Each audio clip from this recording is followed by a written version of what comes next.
Como que tanca? Eu perco tudo. Eu tava quase uma semana sem tomar café porque não tinha aqui em casa. Aí eu fui no mercado comprar café. Cara, um café tá R$30. Um saco de café. Eu não tô falando daquele café torrado, tô falando daquele café em pó. Meu, R$30. Um saco de café. Você me pergunta, Dionísio, você tanca isso? Eu falo, eu perco tudo. Como que é possível num país, o país mais rico do universo, haja uma administração tão terrível a ponto de fazer com que nós, que somos o país que mais produz café no mundo, vendamos para o nosso próprio povo por R$30? R$30. Antigamente o café era um item essencial na alimentação do trabalhador para ele se manter ativo nas fábricas. Hoje é um artigo de luxo. Quase ninguém consegue comprar. Eu perdi metade da minha poupança só nessa compra de um saco de café. O doutor Enéas, citando uma frase do seu ministro da Economia, o doutor Adriano Benayon, dizia que se o Brasil fosse mal administrado, ele crescia 10% ao ano. E por que o Brasil não cresce? Simples. Porque ele é administrado rumo ao fracasso. Porque esse governo imbecil que nos acompanhou por quase 20 anos pretende apenas fazer com que o Brasil cresça da maneira mais fácil.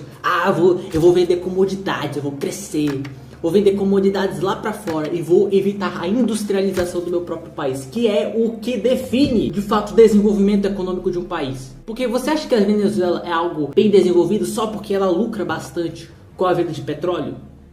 Pelo amor de Deus. País desenvolvido é, por exemplo, Noruega, Chile, Singapura, que embora não tenham um PIB alto, eles ainda assim gozam de uma sofisticação econômica de invejar. Inclusive, a Singapura é o país com a maior complexidade macroeconômica de todos. Complexidade macroeconômica é um índice, né? Um gráfico que mede a exportação e a produção também de itens manufaturados, por exemplo, tecnologias. Um país que vende muitas tecnologias de alto calibre, por exemplo, a Coreia do Sul, também é outro país com elevadíssimo índice de complexidade e sofisticação. É um país com muita complexidade macroeconômica. Ao passo que um país que se foca completamente em vendas de itens primários, por exemplo, petróleo, gás natural, essas coisas, é um país com baixa sofisticação econômica e também, consequentemente, é um país que tende ao fracasso, pois a maioria dos países com baixa sofisticação econômica são países da África, são países da Ásia, que não acompanharam o crescimento dos tigres asiáticos. Porque eles acreditam, não, contanto que eu tenho o lucrinho aqui, exportando para fora as riquezas do meu país, não, tá tudo bem. Porque aí eu posso gastar com programas sociais e assim eu vou me manter no poder, como esse governo incompetente fez durante 20 anos na nossa nação. Porque desde que o governo Lula assumiu, as exportações de produtos primários só cresceram, comodidades, enquanto que a exportação de produtos manufaturados se manteve constante. Em outras palavras, o Brasil não se desenvolveu no setor industrial. Se manteve e ainda se mantém refém, dependente das importações dos produtos dos países industrializados. Em outras palavras, nós vendemos as riquezas da nossa terra para esses países ricos que possuem indústrias, mas não as nossas riquezas, e compramos as nossas mesmas riquezas 3, 4, 5 vezes mais caras porque somos incapazes de produzir as manufaturas aqui no nosso país. E por quê? Porque o governo só quer o lucrinho imediato para dizer, nossa, olha aqui que nós estamos crescendo, o PIB, para gastar em Bolsa Família, em Bolsa Gás, em Bolsa Tigrinho.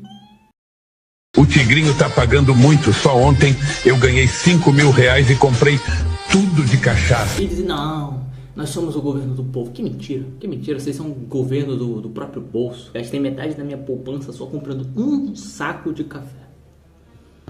Um saco de café, R$30. E você me pergunta, Dionísio, você tanca isso? Não. Eu perco tudo. Se eu fosse presidente desse país, dessa jossa, o que eu faria? Olha só, eu não quero que vocês se ofendam, mas eu acredito que um país como o Brasil, ele padece de uma desvantagem competitiva no mercado internacional justamente em função da sua grande riqueza de comodidades. Porque, como eu falei, isso estende, o mercado apenas a se apoiar nos lucros baseados nas exportações destes itens e as indústrias manufatureiras não se desenvolvem, não sentem incentivo para se desenvolver. Tanto é que muitos dos países hoje super desenvolvidos não possuem tantas riquezas como nós possuímos. Porque eles, vendo que as riquezas não poderiam ser produzidas a partir diretamente da terra, tiveram que comprar essas riquezas de fora e achar algum jeito de transformá-las para gerar ainda mais riqueza para o país. E daí o incentivo para a manufatura. Enquanto que um país rico como o Brasil não sente esse incentivo, porque contanto que a balança esteja dando lucrinho, não precisa se desenvolver. Ao passo que outros países como Japão, Singapura, Hong Kong, que não tem nenhum recurso natural praticamente, são potências em índice de desenvolvimento humano, complexidade econômica, sofisticação industrial.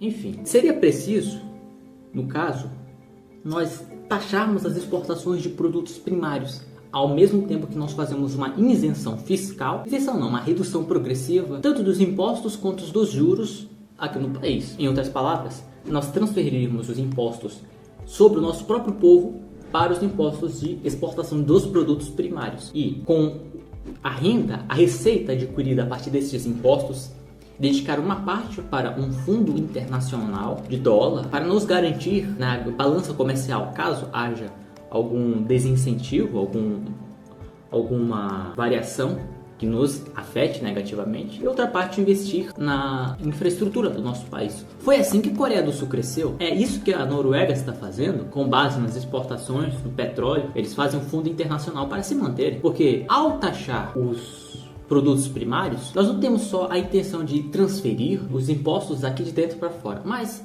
fazer com que o câmbio aumente, porque em aumentando o câmbio, tornar-se-á muito mais competitiva a nossa nação no setor manufatureiro lá fora, porque quando a moeda está muito cara, fica caro demais para comprarem de fora os nossos itens que fazemos aqui dentro, enquanto que a nossa moeda baixa, os itens se tornam mais competitivos. Tanto é que, inclusive, essa é a estratégia da China para competir no mercado internacional com os Estados Unidos. Eles abaixam 28 vezes mais sua própria moeda em relação ao dólar. Tanto é que justamente por isso que querem fazer a moeda no Mercosul, e o Donald Trump não quer isso.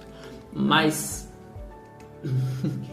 o câmbio já está muito alto. Não pode aumentar mais, porque se aumentar mais, as maquinarias das indústrias agrícolas ficariam muito caras, porque nós mesmos não produzimos, importamos lá de fora, e isso seria transferido para os alimentos. Ou seja, o café, que eu reclamo que está sendo cobrado por R$30, está sendo cobrado por R$40, R$50. Por isso que antes de aplicar esse modelo, esse projeto macroeconômico, seria primeiro necessário fazer a isenção fiscal e um grande investimento no setor primário, porque o câmbio, como ele está muito alto, ele precisa de alguma forma baixar para que depois ele aumente através dos impostos, que eu falei agora há pouco. Para que o câmbio diminua, aquilo em que nós mais nos apoiamos na balança comercial precisa ter maior incentivo, porque assim o próprio preço desses itens lá fora diminuirá. Em outras palavras, a nossa moeda se tornará mais valiosa lá fora. E, portanto, seria preciso investir no setor, no mercado primário, para que ele se torne muito mais capaz de vender lá fora. O nosso câmbio diminua. E, diminuindo, por exemplo, atacamos pelo menos um imposto suficiente até chegar a R$4,24, que é, para o Brasil, um nível industrial suficiente para que a nossa moeda se torne competitiva lá fora em relação às mercadorias mais sofisticadas, que justamente por serem justificadas são mais caras de serem compradas lá fora. Então elas se beneficiam de um câmbio um pouco mais alto. Agora, por que o câmbio é maior do que essa taxa no Brasil atualmente e o Brasil não se desenvolve? Simples, não tem indústria, não tem incentivo fiscal para que as indústrias nasçam. O Brasil é o país que mais cobra em alíquota imposto do mundo. Nem a Alemanha cobra tanto imposto quanto o Brasil. Olha que a Alemanha é um estado de bem-estar social. Nem a Suécia cobra tanto imposto quanto o Brasil. Em outras palavras, nós cobramos tanto imposto quanto a Suécia, Noruega, Dinamarca, e entregamos para o nosso próprio povo itens da mesma qualidade que a Venezuela, Serra Leoa. E aí, o que você faz agora? O L apenas. Ou o D de Dionísio. Quando um dia eu me tornar presidente do Brasil, eu vou me candidatar. Meus amigos já sabem disso. Quando eu me candidatar, eu quero o apoio de vocês. Esse é o projeto macroeconômico que eu ofereço para nós. Caso vocês tenham alguma sugestão aí. Não é eu que fiz esse projeto.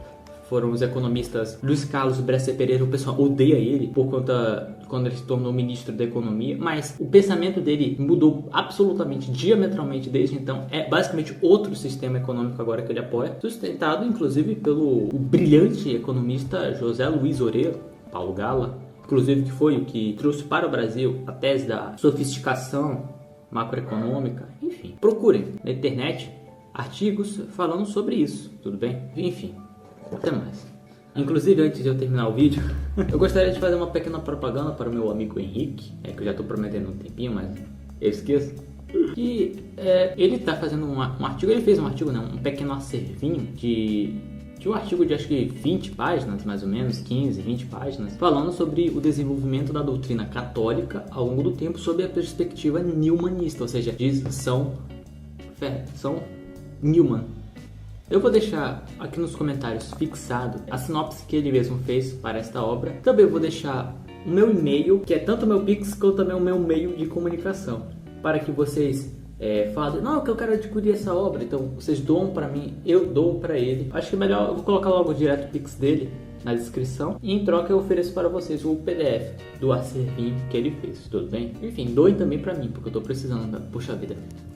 Como eu gosto de café, mas R$30, um café, faz o L, seus imbecis. Vocês são cúmplices disso, total.